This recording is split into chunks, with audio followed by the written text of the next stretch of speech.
하나님의 말씀을 같이 나누겠습니다. 빌립보서 1장 1절과 2절입니다. 그리스도 예수의 종 바울과 디모데는 그리스도 예수 안에서 빌립보에 사는 모든 성도와 또한 감독들과 집사들에게 편지하노니 하나님 우리 아버지와 주 예수 그리스도로부터 은혜와 평강이 너에게 있을지어다. 아멘. 제가 6개월 동안 이제 앞으로 우리가 빌립보서를 같이 나눌 것이다, 그런 얘기를 했습니다. 제가 설교를 준비하면서 이제 참고로 할 책들입니다. 제가 이렇게 빌립보서 설교를 하면서 이런 책들을 보고 설교를 준비합니다. 주석이라는 것은 WBC라는 책이 있습니다. Word Bible Commentary 이라는 타입이고, BST라는 책이 있습니다. Bible Speak Today, New International Commentary가 있고, Bible Large Commentary라는 4권의 주석을 주로 보고 있습니다. 또 강해집이 있습니다.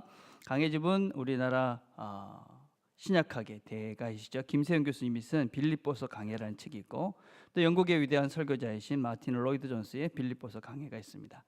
미국의 제임스 보이스가 쓴 빌립보서 강해가 있고, A.T. 로버슨이 쓴 False Joy in Christ라는 강해집을 제가 참고로 합니다. 설교집은 우리나라 목사님 중에 참 제가 존경하는 박영선 목사님의 믿음은 사람보다 크다라는 책을 보고 있고, 또 워런 월러스비가 쓴 Be Joyful이라는 책을 제가 참고로 해서 설교를 준비합니다. 한 11권 정도의 책을 보면서 준비를 하고 있는데, 혹시 이거 어디서 본 것 같다, 그럼 여러분들은 그 중에 한 내용을 여러분들이 보신 것입니다. 아주 도움을 많이 받고 있습니다.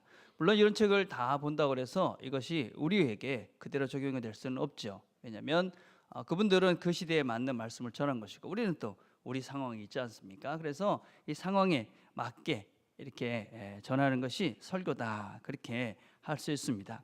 제가 3 종류를 설명을 해드렸습니다. 주석, 강해집, 설교집. 어떻게 조금 비슷한 것도 있지만 조금 다릅니다. 자, 제가 성경 공부를 할 때 늘 이야기하는 것이 있습니다. 그것이 무엇이냐면, 우리가 성경을 읽을 때는 항상 3 시대를 염두에 둬야 된다, 그렇게 얘기했습니다. 우리가 지금 성경을 읽고 있는데, 성경은 지금 쓰여진 책이 아니지 않습니까? 성경은 가장 오래된 것은 BC 1500년, 지금부터 약 3500년 전에 쓰여진 책입니다. 그리고 가장 최근에 쓰여진 책이 2000년 전에 쓰여진 책입니다. 자, 3500년 전 또 2000년 전에 쓰여졌지만 처음 그 사건은 그때 일어난 것이 아니지요. 창세기 예를 들어 봅시다. 창세기는 언제 일어난 일입니까? 창세 때 일어난 일이지요. 그 언제인지 모릅니다, 그죠? 그렇지만 창세기를 처음 우리가 읽은 사람은 누구냐면 BC 1500년경에 모세, 그러니까 이스라엘 사람 출애굽하고 난 그 모세 시대의 사람들이 그 창세기를 읽었던 거예요. 자, 그러면 우리는 창세기를 읽을 때 지금 우리의 눈으로 볼 것이 아니라 그 모세 시대 때 사람의 눈으로 사실은 창세기를 읽어야 되는 것이죠. 왜냐하면 그 사람들에게 주어진 책이기 때문에 그런 것이죠. 자, 그래서 그 책을 보고 이 사람들에게 왜 이것이 주어졌는가 하는 것을 연구하다 보면 그 원리가 나오죠. 그 원리를 지금 우리 3번에 있는 시대에 적용하는 것, 이런 것이 이제 설교입니다. 자, 조금 이제 좀 자세히 설명하면 이런 것입니다. 여러분, 창세기를 읽다 보면 창세기 1장, 2장 이런 것들을 보면 거기에 어떤 많은, 창세 때 얼마나 많은 일이 일어났겠어요, 그죠? 수많은 일들이 일어났습니다. 우리가 예상할 수 없는 수많은 일들이 일어났는데 그 중에 기록한 것은 사실 아주 부분이에요, 그죠? 특별히 보면 창세기 1장과 2장을 보면 하나님께서 인간을 만드신 부분들과 또 인간에게 주어진 많은 것들을 기록을 하셨어요. 그래서 1장 28절과 29절을 보면 하나님께서 이 모든 것들을 정복하고 다스려라, 그런 말씀을 주셨고, 또 우리에게 우리가 어떤 존재인가, 사람을 하나님께서 특별히 하나님의 형상으로 만드셨다, 그런 거를 강조하고 있어요. 또 이렇게 보면 2장에 가서 보면 아담이 모든 가축과 공중의 새와 들의 모든 짐승에게 이름을 주었다, 그렇게 기록을 하고 있어요. 왜 창세 때 수많은 일들이 일어났는데 그 내용만 기록을 하고 있었을까요? 자, 그럼 우리가 이제 한번 생각을 해보는 겁니다. 그러면 창세기를 처음 읽는 독자는 누구냐면 모세 시대 사람이에요. 모세는 그 이스라엘 백성들은 애굽에서 400년 동안 종노릇을 하던 사람들이었어요. 거기다가 이 애굽에서는 수많은 우상들을 섬겼어요. 나무도 섬기고 강도 섬기고 물도 섬기고 해도 섬기고 달도 섬기고 수많은 우상을 섬기면서 살던 사람들이었어요. 그 속에서 400년 동안 살면서 이 사람들은 종으로 살고 있었어요. 자, 그러면 그 사람들은 어떤 생각을 하고 있었을까요? 야, 나는 종이야. 그렇죠? 그리고 이 자연의 모든 것들을 섬겨야 되나? 그러면서 운명론적으로, 숙명론적으로 사는 것이죠. 자연이 주는 자해를 그냥 견뎌야 되는 것이고, 또 그냥 그 문제가 생기면 해를 섬기고 달을 섬기고. 그러니까 아주 종에 아주 찌든 그런 존재들이 사실 출애굽할 당시에 이스라엘 백성들이었던 거죠. 근데 말씀이 뭐라고 얘기하는 거예요? 너희들은 하나님의 형상, 나의 형상으로 만들어진 위대한 존재다. 너희들은 이 땅을 그냥 거기에 절하면서 살 존재가 아니라 이 모든 것들을 정복하고 다스릴 수 있는 존재다. 이 모든 자연의 모든 동물들 이런 것들을 너희들이 바로 이름을 준 바로 너희들은 그런 사람이다. 나와 같은 형상을 가진 사람들이다. 예, 그런 얘기를 지금 출애굽하고 있는 종노릇하면서 우상을 섬기고 있는 그 이스라엘 백성들에게 하는 것이죠. 예. 자, 그 말씀을 보면 역시 우리에게도 동일한 것이죠, 그렇죠? 우리가 이 땅을 살면서 어때요? 우리가 섬기고 있는 것들, 뭐 돈도 있을 수 있고 자녀들 여러 가지 있습니다, 그렇죠? 그런 걸 보면서 그건 섬길 것이 아니구나. 우리가 많은 것들 때문에 우리가 자존감이 상해 있잖아요, 그렇죠? 이것저것 치면 내가 그렇게 자존감이 이렇게 처져서 아무것도 아닌 존재가 아니라 나는 하나님의 형상으로 만든 소중한 존재구나. 이렇게 깨닫고 우리가 지금 설교를 하는 것이지. 자, 이렇게 다른 것입니다. 저 마태복음으로 가봅시다. 마태복음은 AD 70년경에 쓰여진 책이에요. 그 특별히 누구한테 쓰여진 것이냐면 유대인들에게 쓰여진 거예요. 근데 마태복음을 처음 딱 펴면 어떤 것이 나옵니까? 누가 누구를 낳고 이런 얘기들이 쭉 기록되어 있잖아요, 그죠? 아니, 성경 읽기도 귀찮게 왜 이 처음부터 이런 얘기를 하고 있나? 이유가 있는 것이죠, 그죠? 왜 그랬느냐? 마태가 사실은 예수님이 하신 많은 일들을 기록할 수 있었을 거예요. 근데 하필이면 그걸 기록한 이유가 있는 것이 왜 그러냐면 이 예수님이 누구냐? 바로 너희 조상 아브라함부터 시작됐던, 그리고 너희들이 그동안 기도했던 그 다윗의 메시아, 그분이다. 봐라, 역사를 봐라. 이렇게 그분이 여기까지 왔다. 그 얘기를 하고 있는 것이죠. 그래서 그걸 읽는 유대인들, 특별히 AD 70년경의 사람들은 예수를 생각할 때 맞아, 이분은 그냥 하늘에서 뚝 떨어진 분이 아니라 아브라함부터 예비되었던 다윗의 그 왕조의 그 메시아구나 하는 것을 깨닫게 되는 것이죠. 자, 그럼 지금도 우리도 마찬가지죠. 지금 우리가 그 말씀을 받을 때 이 예수님은 그냥 하늘에서 갑자기 뚝 떨어진 거 아니구나. 이미 하나님의 오래전 계획 속에서 이렇게 일들이 진행되어져 왔구나. 하나님이 이렇게 역사하시는구나. 그럼 우리의 삶도 하나님이 이렇게 계획하시고 섭리해 가시겠구나. 그런 말씀으로 우리가 위로를 받고 힘을 받는 것이죠. 빌립보서도 마찬가지죠. 여러분, 빌립보서를 우리 같이 살펴보게 될 것인데, 바울이 빌립보 교인들한테 하고 싶은 말이 얼마나 많았겠어요, 그렇죠? 근데 왜 이 말씀을 하셨을까요? 그걸 알기 위해서는 그 당시에 이 빌립보 교인들의 상황을 알아야 되겠죠, 그렇죠? 그리고 왜 이때 이 말씀을 줬는가? 그걸 찾아서 우리가 원리를 깨닫게 되는 것이죠, 그렇죠? 자, 그래서 우리가 이 주석이다 그러면 제 1번과 2번에 집중되어 있는 책들이 주석이다라고 보통 우리가 부릅니다. 그래서 이게 원래 무슨 뜻인가? 그래서 원어, 히브리어, 헬라어가 어떤 뜻이고 그 시대 때 이게 무슨 뜻으로 쓰여졌고 이런 아주 학문적인 것들이 많은 것. 그래서 이런 뜻으로 해석을 해야 된다 하는 게 주석입니다. 자, 그다음에 2번과 3번.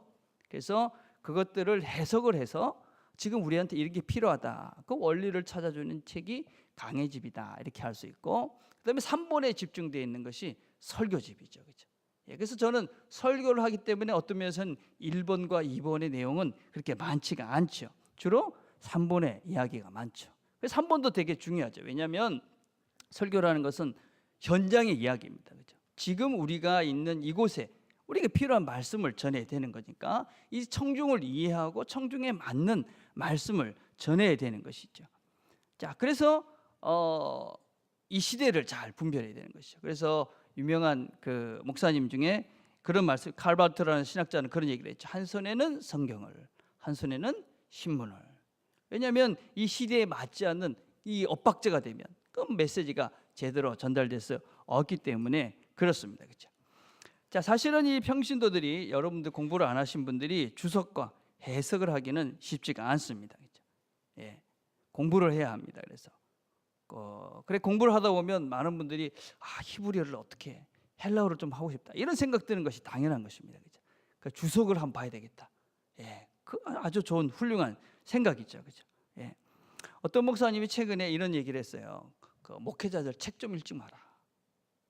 근데 그걸 말 그대로 받으면 안 되는 거죠. 그 얘기는 무슨 얘기냐면 책을 다 읽고 많이 읽고 그리고 난 다음에 성경으로 다시 돌아가서 깊이 묵상해라, 그거예요. 근데 책 읽지 말라고 해서 책 하나도 안 읽고 그냥 성경만 본다, 아주 잘못된 생각이죠. 그렇죠? 그럼 이 목회자들은 특별히 사실은 이 일을 위해서 부름을 받은 사람들이죠. 성경이 어떻게, 왜 이렇게 쓰여졌고 또 우리에게 필요한 말씀이 무엇인가, 이것을 위해서 부름받은 사람들이 사실 목회자이 되는 거죠. 그렇죠? 예. 그래서 목회자들은 이 일에 집중을 해야 되고 이 일을 해야만 합니다. 어떤 분들은 그런 얘기해요. 이 목사님은 이렇게 이야기하고 저 목사님은 저렇게 이야기하던데요. 그러면 그건 한계에는 틀린 겁니다, 여러분.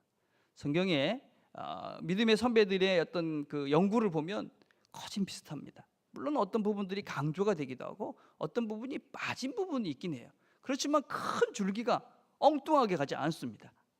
그런 건 잘못된 것이죠. 그렇죠? 예. 그래서 어쨌든지 목회자들은 이 성경을 잘 연구해서 이렇게 성경을 보는 것입니다. 성경엔 이런 내용이 있습니다. 이게 설교입니다. 그래서 설교의 중요한 역할은 지금 우리에게 필요한 말씀을 나누는 것도 중요한 것입니다.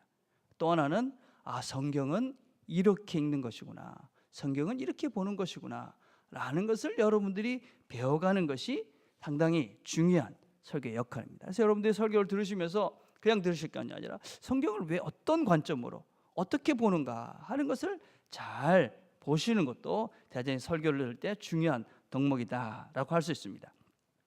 자, 그런데 이런 일, 목회자가 이런 일을 해야 된다 하는 것은 초대교회부터 있었던 일입니다. 초대교회 처음부터 이렇게 이 일은 특별한 사람들에게 맡겨졌던 일입니다. 여러분, 이 편지를 받은 사람이 누구입니까? 빌립보에 사는 성도들과 감독들과 집사들입니다. 성도들, 모든 사람들을 이야기합니다. 감독들. 이 감독이라는 말은 우리가 오해를 하면 안 됩니다. 감독, 지금 이 어떤 아키비숍이 있는 뭐 감리교나 또 천주교에서 이 감독을 비숍이라고 번역을 하고 있지 않습니까? 그런 개념은 아닙니다, 여러분. 그래서 감독이 특별한 아주 탁월한 어떤 위치에 있는 직분으로 생각을 하는데, 이 당시에 감독들이라는 것은 지금의 목회자와 장로님들이 하던 일들을 하던 분들, 이런 분들을 감독들이다, 이렇게 역할을 했습니다. 그리고 집사님들이 계셨습니다. 집사님들은 무엇이 하냐면 가난한 자를 돕고 불쌍한 사람을 돕는 이런 일들을 해서 교회 안에서 이렇게 감독들과 집사들이 이 사람들을 섬겨갔던 것입니다. 자, 그런데 먼저 우리가 이 명심해야 될 게 무엇이냐면, 순서를 잘 봐야 합니다. 모든 성도와 또한 감독들과 집사들입니다. 근데 우리 성경에는 저렇게 있으니까 성도들이 있고 감독이 있고 집사가 있고 이렇게 보이지만 원어는 그렇지가 않아요. 영어 성경을 보면 이렇게 되어 있잖아요. 쉽게 되어 있죠, 그죠? All saints in the Christ Jesus who were in Philip, including, 이렇게 되어 있죠, 그죠? The overseers and the deacons, 이렇게 되어 있어요. 이게 무슨 말이에요? 성도들이 있는데 성도들 안에 장로, 감독들도 있고 집사들도 있는 거예요. 성도들이 여기 있고 그 다음에 감독이 있고 집사가 따로 있는 것이 아니라 성도들이라는 그 바운더리 안에 감독들도 있고 집사도 있다 하는 것입니다. 그래서 우리 모두는 다 똑같은 성도입니다. 성도. 성도. 자, 이 성도들 속에 감독도 있고 집사가 있는 거예요. 여러분, 좋은 교회, 좋은 성도들은 어떻게 됩니까? 누구 책임입니까? 목회자 책임입니다. 좋은 감독, 집사들, 좋은 리더가 있는 것 정말 중요합니다. 자, 그런데 그 사람들이 어디서부터 나오는 겁니까? 성도들 속에서 나오는 것입니다. 그 사람들이 하늘에서 뚝 떨어지는 것이 아니라 성도들 안에서 그 좋은 목회자가, 감독들이 나오는 것이기 때문에 좋은 목회자를 원한다, 좋은 집사, 우리 교회에 좋은 권사, 좋은 장로를 원한다. 그러면 우리 공동체가 좋은 공동체가 되면 거기에 좋은 목회자가 나오는 것이고 좋은 리더들이, 장로님들이, 집사님들이 나오는 것이죠. 그죠? 어떤 게 우선입니까? 모릅니다. 그죠? 그렇지만 분명한 건 뭘까요? 좋은 공동체가 있었던 거예요. 좋은 공동체. 거기서 목사도 되고 장로도 되고 또 집사님들도 되고 그다음 권사님들도 되는 것입니다. 그죠? 그래서 좋은 목회자가 되려고 애를 써야 좋은 공동체가 되는 것이죠. 또 좋은 성도들이 되어야지만이 그 중에 좋은 목회자, 좋은 장로님, 좋은 집사님들이 나오는 것입니다. 자, 그래서 이 직분에 대해서 이 성경은 처음부터, 그죠? 교회가 세워질 처음부터 이런 일들을 이렇게 나눠서 해야 된다 하는 것이 성경의 가르침입니다. 근데 특별히 우리가 이 모든 사람들이 성도 안에 있다라는 말은 이것은 차등이 있는 것이 아니에요. 이건 다 수평적이라는 것입니다. 자, 우리가 이 본문을 통해서 우리가 생각해 볼 수 있는 특별히 잘못된 두 가지 견해를 볼 수 있는데, 첫째는 직분이 필요 없다는 직분 무용론자들이 있어요. 예를 들면 형제교회 이런 교회들입니다. 가정교회, 무교회주의자들이 있죠. 이 사람들은 뭐라 그럽니까? 교회에는 장로, 집사 이런 것들이 없습니다. 목사님들 없습니다. 그래가지고 다 형제님, 자매님 이렇게 하죠, 그죠? 그래서 이 교회들이 처음에 할 때는 어떻게 했냐면 이렇게 모이잖아요. 그러니까 목사님이 따로 있지 않았어요. 누가 설교할 것도 정해지지 않았어요. 기도할 것도 정해지지 않았어요. 그래가지고 누가 이제 한 명이 나와서 오늘 설교할 사람 나오세요. 그럼 한 사람이 나와서 설교를 하는 거예요. 오늘 기도할 사람 하십시오. 그럼 거기서 기도하는 거예요. 얼마나 오래 갔을까요? 오래 못 갔죠. 이게 왜 그렇습니까, 여러분? 사람을 잘 이해를 못한 것이죠. 우리는 사람은 책임이 주어져야 됩니다, 그렇죠? 우리가 역할이 주어져야 그 일을 하는 것이 우리의 본성. 물론 그것이 무슨 특별한 것은 아니지만 우리는 각자가 의미가 있고 책임이 있어야 할 수밖에 없는 존재가 우리 사람이에요, 그렇죠? 그 사람의 게으름과 이 사람의 죄성을 모르기 때문에 우리가 그냥 모였을 때 아무 직분 갖지 말고 다 똑같은 형편에서 알아서 하자. 이 공산주의와 비슷한 것이죠. 그냥 다 그죠? 인간들이 열심히 해서 같이 잘 먹고 살자. 이게 안 되잖아요. 왜 그렇습니까? 아주 이론적으로는 좋은 거예요. 이게 인간의 한계죠. 그래서 이런 것들은 잘못된 것이죠. 자, 또 다른 문제는 무엇이냐면 직분의 계급화입니다. 계급화. 직분을 이게 계급으로 생각하는 것이죠. 그렇죠? 이게 어디입니까? 대표적인 것이 캐톨릭입니다. 캐톨릭은 저렇게 하이라키가 되어 있죠. 피라미드입니다. 그렇죠? 제일 위에 누가 있습니까? 교황이 있죠. 그 다음에 주기경이 있습니다. 그 밑에 대주교가 있습니다. 그 밑에 주교가 있고 사제가 있고 부제가 있고 그 밑에 성도들이 있습니다. 이게 하이라키니까 어떻게 돼요? 이걸 제도화됐다 이렇게 얘기하는데, 위에가 높은 거니까 다 사람들은 어떻게 하고 싶어요? 위로 올라가고 싶죠. 그렇죠? 성경적이지 않는 것이죠. 그렇죠? 올라가고 싶으니까 올라가고 싶은데 이건 실력이 안 되기도 하고 또 능력이 안 되기도 하고 형편이 안 되면 어떻게 합니까? 편법을 쓰는 것이죠.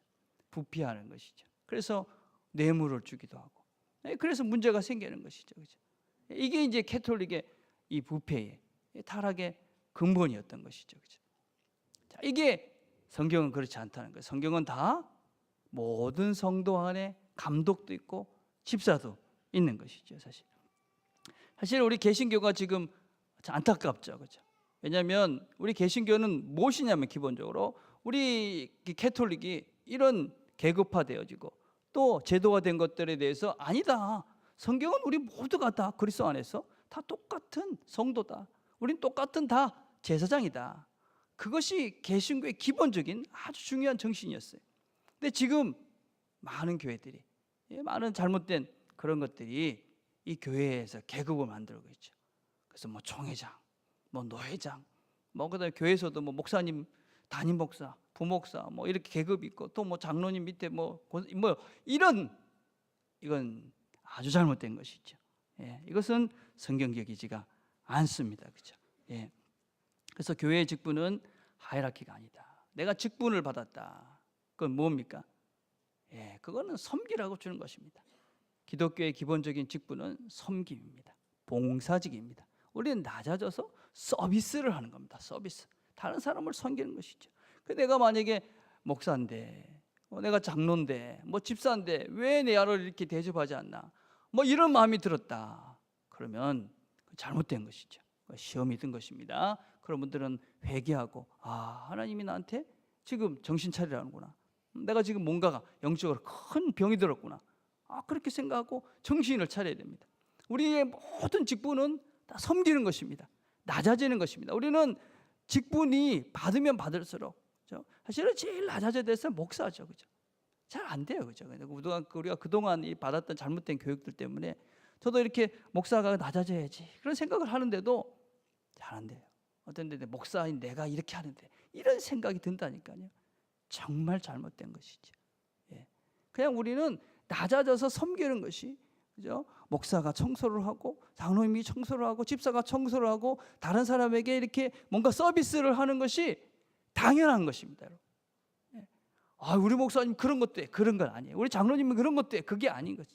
이 사람들은 바로 그렇게 다른 사람을 섬기기 위해서 부름을 받은 사람들이 바로 직분자들인 것이죠. 그렇죠? 예. 여러분, 특별히 직분자들은 특별하게 부름을 받은 것입니다. 무엇에서 특별히 부름을 받았느냐? 예, 하나님의 말씀을 더 잘 들어야 되는 그런 역할을 해야 되는 것이죠. 자, 오늘 본문을 한번 봅시다, 여러분. 자, 오늘 빌립보서를 보면 빌립보서가 쓰여진 여러 가지 이유가 있어요. 오늘 본문을 보니까 뭐라고 돼? 모든 성도들과 감독들과 집사들과.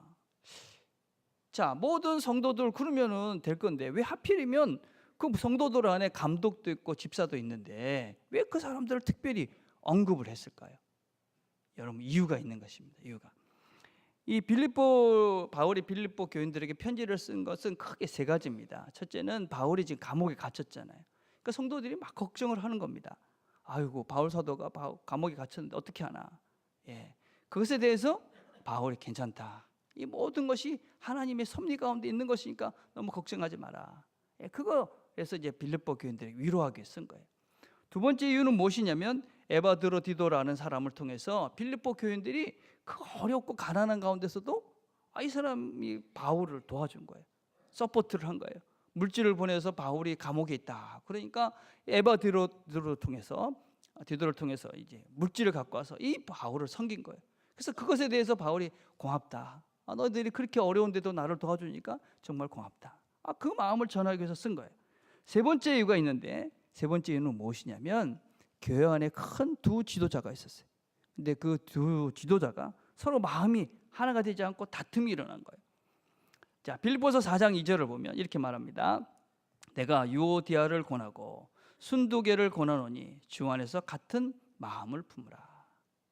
자, 교회의 큰 지도자예요, 유오디아와 순두계는. 근데 두 사람이 마음이 틀어진 거예요. 그러니까 교회에 문제가 생긴 거예요. 그래서 바울이 그러지 마라. 무슨 얘기예요?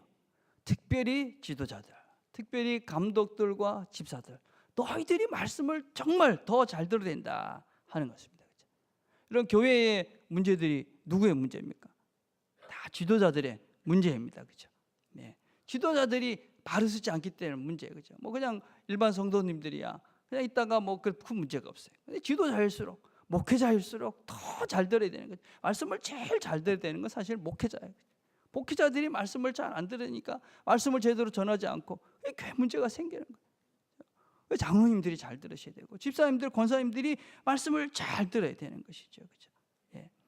그래서 지금 특별히 이 감독들과 집사들 이렇게 언급하고 있는 것은 너희들이 특별히 이 말씀을 잘 들어야 된다. 그 얘기를 지금 하고 있는 것이죠. 그렇죠? 여러분, 우리가 리더가 됐다, 목사가 됐다, 장로님이 됐다, 집사님, 권사님이 됐다. 이게 우리가 뭐가 다 잘해서 된 게 아니잖아요. 그렇죠? 잘 돼서 된 게 아닙니다. 아직까지 완성됐기 때문에 내가 목사 된 거 아니잖아요. 그렇죠? 예. 제가 오늘 권사님하고 이야기를 하면서 권사가 될 때 이제 안 하겠다 그러니까 안 하시는 것도 교만입니다. 그 말씀을 듣고 했다고 그랬어요. 그게 무슨 뜻입니까, 여러분? 그 말은 내가 지금 권사가 되고 장로가 되는 것은 내 뜻대로 하는 것이 아니다. 하나님이 시키면 하고 안 시키면 안 한다. 하나님이 시킨 것이다. 그것이죠. 그죠? 우리의 기본적인 직분자의 태도는 뭡니까? 내가 하고 싶다. 내가 됐다. 아니죠. 그죠? 우리는 하나님이 시킨 것입니다. 내가 목사 되고 싶다. 뭐 그런 마음이 있었죠. 그죠? 그렇지만 제 목사직은 하나님이 주신 거예요. 장로님들도 마찬가지고 권사님들도 마찬가지, 모든 집사님들도 마찬가지입니다. 이 직분은 내가 그냥 하고 싶다고 한 것 아닙니다. 부족하지만, 연약하지만, 자격이 없지만 하나님께서 나를 이 직분을 주셔서 내가 이 직분을 감당한다. 이게 우리 직분자들의 기본적인 자세입니다. 그런데 이 마음을 언제까지 가야 됩니까? 죽을 때까지 가야 돼요. 죽을 때까지. 하나님 앞에 서는 그 순간까지. 조금도 나는 이 정도면 됐어. 그러면 안 되는 것이죠. 그죠? 내가 이 정도 섬겼으면 됐어. 이러면 안 된다는 것입니다. 나는 끝까지, 선생님들도 마찬가지고 교사들도 마찬가지입니다. 하나님께 부족하지만 이 귀한 직분을 주셔서 그 마음으로 하나님 앞에 설 때까지 이 직분을 감당해야 되는 것이죠.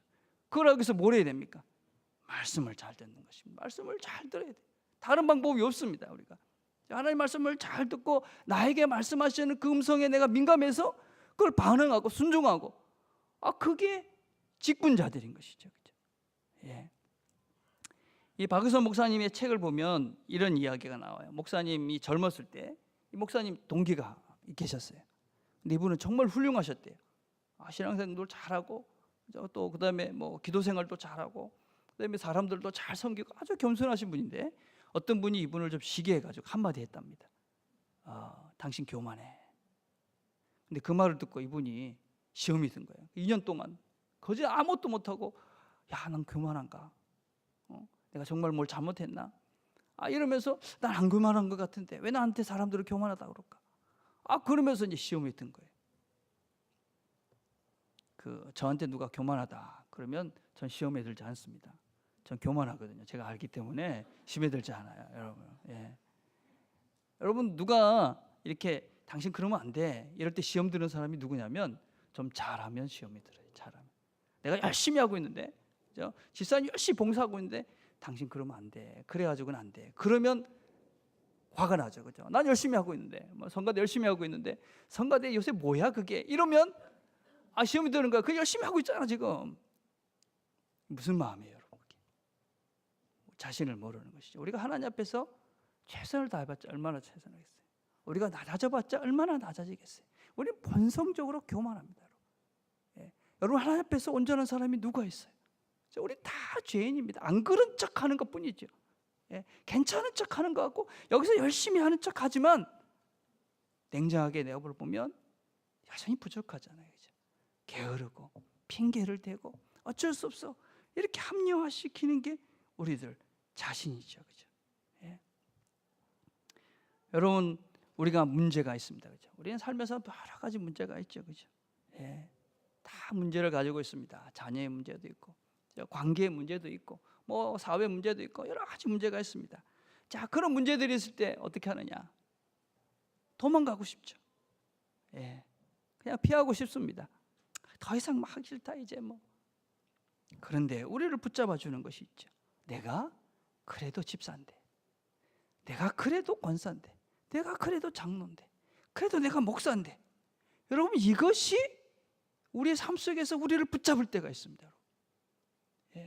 내가 그래도 권사인데 이러면 되겠나? 내가 그래도 장로인데 이러면 되겠나? 내가 그래도 집사인데 이러면 되겠나? 그래서 하나님께서 우리에게 직분을 주시는 것은 우리가 그래도 하나님을 붙잡고 그래도 견디라고 주시는 하나님의 배려인 것이죠. 그래서 직분은 축복인 것입니다. 여러분, 받는 축복이 무엇이냐? 나를 그래도 하나님과 나 사이에 그래도 내 힘으로는 할 수 없는데, 그래도 교회에서 하나님께서 허락하신 이 직분 하나가 나를 그래도 그 끈을 잡고 가도록 이끌어가는 것이지. 하나님의 배려인 것이지. 저도 그럴 때가 많습니다, 여러분. 그냥 퍼주고 싶을 때가 있고, 포기하고 싶을 때가 있고, 그래, 아이고 꼴 보기 싫어 그러고 싶을 때가 있습니다, 여러분. 그래도 내가 목사인데, 그러고 넘어가는 고비들이 얼마나 많은지 모릅니다. 축복인 것이죠. 축복인 것입니다. 여러분 말씀을 잘 들어야 된다. 어떻습니까? 직분자도 특별히 그죠. 모든 성도들이 말씀을 잘 들어야 되는 거예요. 여러분 부담스럽습니까? 여러분 요한복음 1장 1절을 보면 이렇게 말합니다. 태초에 말씀이 계시니라. 이 말씀이 하나님과 함께 계셨으니 이 말씀은 곧 하나님이시니라. 말씀이 계셨다. 그 말씀이 하나님입니다. 말씀이 누굽니까? 예수입니다. 예수님이 말씀으로 이 땅에 오신 것입니다. 그분의 삶과 말씀을 통해서 하나님이 그 속에 함께하는 것이죠. 그분이 임마누엘로 우리와 함께하는 것입니다. 어떻게 하느냐? 말씀으로 하는 것입니다. 말씀, 하나님의 말씀으로. 예. 여러분 그래서 여러분이 하나님 말씀을 배우고 싶다. 축복인 것이죠, 그렇죠? 성령이 내 안에서 역사하는 것입니다. 하나님 말씀에 대한 갈급함, 하나님 말씀을 더 알고 싶고, 그게 뭡니까? 하나님을 더 알고 싶은 것입니다. 내가 하나님을 더 한번 깊이 알아서 하나님 말씀대로 살아보자. 여러분 그게 은혜입니다. 그게 성령께서 내 안에 계시면서 역사하시는 구체적인 증거인 것이죠, 그렇죠? 성령이 역사하는데 나는 말씀을 읽고 싶지 않아. 나는 아닌 것입니다. 복 있는 사람이 누구라고 말합니까? 복 있는 사람은 악인들의 꾀를 따르지 아니하고 죄인들의 길에 서지 아니하며 오만한 자의 자리에 앉지 아니하고 오직 여호와의 율법을 즐거워하여 그의 율법을 주야로 묵상하는도다. 그는 시냇가에 심은 나무가 철을 따라 열매를 맺으며 그 잎사귀가 마르지 아니함 같으니 그가 하는 모든 일이 다 형통하리로다. 하나님 말씀을 묵상하고 하나님 말씀대로 살려고 하고 그 하나님이 그 사람과 동행하니 형통한 것이죠. 음침한 골짜기 속에서도 말씀을 가지고 이겨가는 것이죠. 왜냐하면 말씀이 하나님이니까. 그래서 우리가 그 말씀은 그냥 하나의 소리가 아닌 것이죠. 글자가 아닌 것이죠. 하나님의 임재의 구체적인 증거인 것이죠. 말씀을 읽으면서 감동이 오고 감격이 오고 은혜가 온다. 하나님이 임재한 것입니다. 하나님 임재. 여러분 그래서 우리가 목사이기에 성경을 보는 것이 얼마나 감사한지 몰라요. 저는 그럴 때가 참 많아요. 설교를 준비합니다. 그러면 잘 안 풀릴 때가 많거든요. 그럼 1시, 2시도 이렇게 앉아 있습니다. 그러면 저를 보면서 신기합니다. 야, 내가 목사 아니면 1시, 2시까지 이렇게 눈을 비벼가면서 이렇게 연구를 할까? 이렇게 성경을 볼까? 감사한 것이죠. 그러면서 또 하나님이 은혜를 주십니다. 그럼 진짜 감격스러운 것이죠. 이 말씀으로 또 말씀을 나누라 하시는구나. 그게 목사로서 누리는 축복인 것이죠. 장로님들도 마찬가지잖아요. 아침에 일어나기 힘든데 아이고 그래도 가야지. 장로인데 가야지. 그러고 꾸역꾸역 나오시는 겁니다. 앉아서 기도하시는 거죠. 여러분 말씀을 듣잖아요. 그게 축복인 것이죠. 저 하면 조금 더 자고 덜 하면 보고 그래봤자 뭐 유익이 있습니까? 성경 한 장 더 보고 그 속에서 말씀을 생각하면서 하나님이 나를 도대체 어떻게 이끌어 가실까? 오늘 나를 어떻게 살아가실까? 그걸 기대하면서 하나님 앞에 나와서 하나님 말씀을 듣고 이렇게 살아야 되겠구나. 그게 우리의 축복인 것이지. 그게 신앙생활인 것이지. 그게 있어야 우리가 신앙생활이 재미있는 것이지. 시편 16편 11절 이렇게 말합니다. 주께서 생명의 길을 내게 보이시리니 주의 앞에는 충만한 기쁨이 있고 주의 오른편에는 영원한 즐거움이 있나이다. 주께서 생명의 길을 내가 보이신다. 어떻게 보이십니까? 말씀을 통해서 가르치시고 말씀을 통해 우리에게 생명의 길을 보이는 것입니다. 네가 이렇게 살라. 말씀을 통해서 우리의 길들을 인도해 가십니다. 그러니 그 말씀 앞에 내가 서니까 기쁨 있는 거. 하나님이 나를 오늘도 이렇게 인도해 가시는구나. 기쁨 있는 것이지. 하나님께서 나에게 이렇게 가라 하시는구나. 확신 가운데 즐거움이 있는 것이지. 이게 신앙생활의 즐거움인 겁니다. 이게 신앙생활의 기쁨인 것입니다. 그래서 우리가 말씀과 함께 살아가는 것입니다. 하나님께서 오늘도 여러분 각자들에게 우리 모두에게 이 생명의 길을 말씀으로 우리와 함께 해주십니다. 여러분의 살아갈 길을 그 영생의 길을 우리에게 보여주십니다. 그 말씀을 잘 듣기를 바랍니다. 이 말씀을 잘 듣고 순종하며 그 길을 따라가는 사람들, 그들에게는 충만한 기쁨이 있을 것입니다. 영원한 즐거움이 있을 것입니다. 이 기쁨과 즐거움을 누려가는 우리 모든 성도님이 되기를 간절히 바라겠습니다. 기도하겠습니다. 하나님 아버지 감사합니다.